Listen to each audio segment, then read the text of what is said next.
नमस्कार विद्यार्थी मित्रांनो, आज आपण वेळ अमावस्या या सणाबद्दल माहिती मिळवणार आहोत. वेळ अमावस्येला ग्रामीण भागात एळवस अमावस्या असं म्हटलं जातं. मुळात हा शब्द एळी अमावस्या असून त्याचे नामकरण हे वेळ किंवा एळ अमावस्या असे झाले. कर्नाटक राज्यात पेरणीनंतर येणारी 7वी अमावस्या म्हणजे ही एळवस असते. या दिवशी शेतात समृद्धी, सुबत्ता लाभावी अशी प्रार्थना घरच्या लक्ष्मीसह शेतकरी मायबाप लक्ष्मी आईपुढे करत असतात. सर्वदा त्या धरती मायमाऊलीचे आपण काहीतरी देणं लागतो या पवित्र भावनेने कर्नाटक आणि लगतच्या भागात म्हणजे आपल्या मराठवाड्यातील बीड, लातूर, उस्मानाबाद आणि इतर काही भागात शेतकरी बांधव एळवस मोठ्या आनंदाने साजरी करण्याची जुनी प्रथा आहे. वेळ अमावस्ये दिवशी शेतामध्ये कडब्याची खोप करून शेतातल्या लक्ष्मीची पूजा केली जाते. तसेच पिकांची देखील पूजा केली जाते.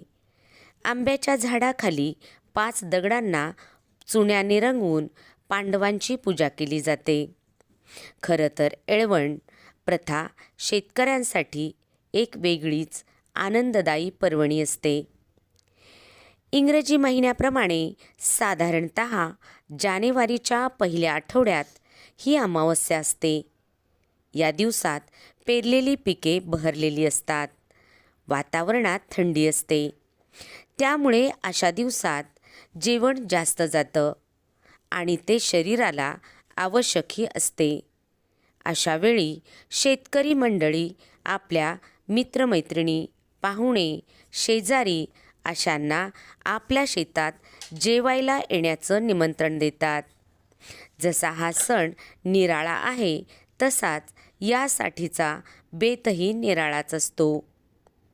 मुलांनो, महाराष्ट्रातील एळवसची परंपरा नेमकी काय आहे?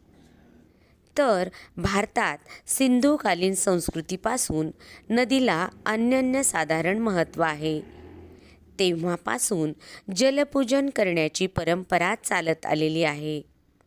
गंगा, यमुना, गोदावरी, सरस्वती, नर्मदा, सिंधू आणि कावेरी या 7 नद्या सप्तसिंधू भारतीय लोकपरंपरेत अतिशय पवित्र समजल्या जातात.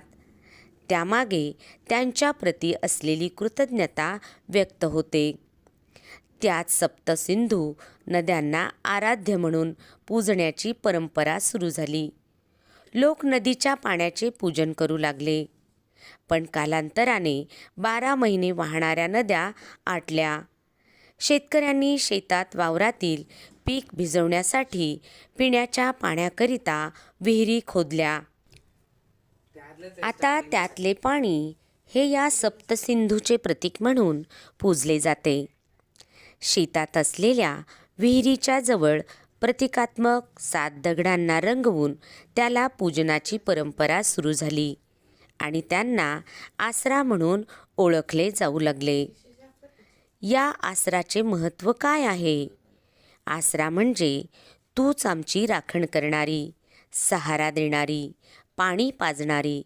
याच आसराची पूजा एळवसच्या दिवशी प्रत्येक शेतात ज्वारीच्या कडब्याच्या पेंड्यांची खोप करून केली जाते.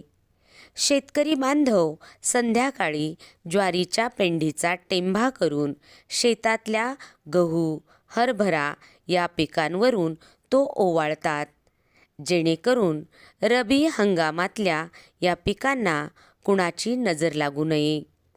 त्यानंतर शेतकरी मंडळी घराकडे परततात. आम्ही मुलाबाळासह दरवर्षी मोठ्या आनंदात एळ अमावस्या साजरी करत असतो. त्याचबरोबर मित्रमंडळीला सुद्धा निमंत्रण देत असतो. या दिवशी शेतात मोठ्या भक्तिभावाने पूजा केली जाते. यामुळे सुख, समृद्धी लाभते अशी प्रथा आहे. तर मुलांनो, अशाच एका सणाची माहिती घेऊन भेटूया पुढच्या व्हिडिओमध्ये. तोपर्यंत नमस्कार.